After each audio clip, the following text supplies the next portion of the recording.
புதுச்சேரியில் உள்ள உருளையன்பேட்டை தொகுதியில் பொதுப்பணித்துறை மூலமாக எந்த ஒரு பணியும் நடைபெறவில்லை என கூறி அந்த தொகுதி எம்எல்ஏ நேரு பொதுப்பணித்துறை அமைச்சர் அலுவலகம் முன்பு தர்ணா போராட்டத்தில் ஈடுபட்டுள்ளனர்.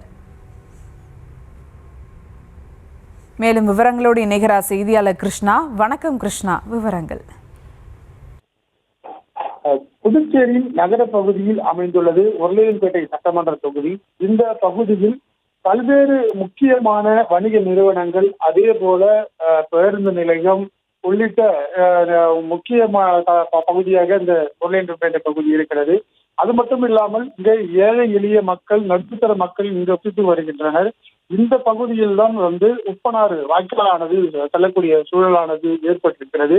இந்த வாய்க்காலில் வரக்கூடிய இந்த கழிவு நீரானது ஊருக்குள் புகுவதாக பொதுப்பணித்துறை அதிகாரிகளிடம் நேரு எம்எல்ஏ குற்றம் சாட்டினார். அதே போல இந்த குடிநீர் வசதிகள் சரியான முறையில் வரவில்லை என்றும், கழிவுநீர் கடந்த இந்த குடிநீர் வருவதாக பலமுறை அவர் நேரடியாக அலுவலகத்துக்கு சென்று குற்றச்சாட்டுகளை முன்வைத்தார். ஆனால் எந்த ஒரு நடவடிக்கையும் எடுக்காத இந்த பொதுப்பணித்துறை அதிகாரிகள் முற்றிலுமாக இந்த உருளையன்பேட்டை தொகுதியை புறக்கணிக்கப்படுவதாக குற்றச்சாட்டுகளை முன்வைத்து சட்டமன்ற அலுவலகத்தில் இருக்கக்கூடிய அமைச்சருடைய பொதுப்பணித்துறை அமைச்சருடைய அலுவலகம் முன்பு தன்னுடைய ஆதரவாளர்களுடன் சென்ற அவர், ஆனால் அங்கு இருக்கக்கூடிய காவலர்கள் ஆதரவாளருக்கு அனுமதிக்கவில்லை. அதே நிலையில் அவர் சட்டமன்ற உறுப்பினர் மட்டும் அந்த அலுவலகத்துக்கு முன்பு அமர்ந்து தர்ணா போராட்டத்தில் ஈடுபட்டு வருகிறார். அவரிடம் அங்கிருக்கக்கூடிய அதிகாரிகள் பேச்சுவார்த்தை நடத்தி வருகிறார்கள்.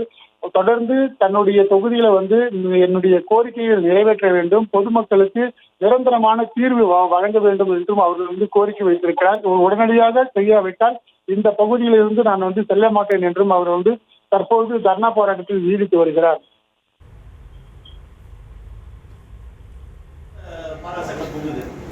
விவரங்களுக்கு நன்றி கிருஷ்ணா.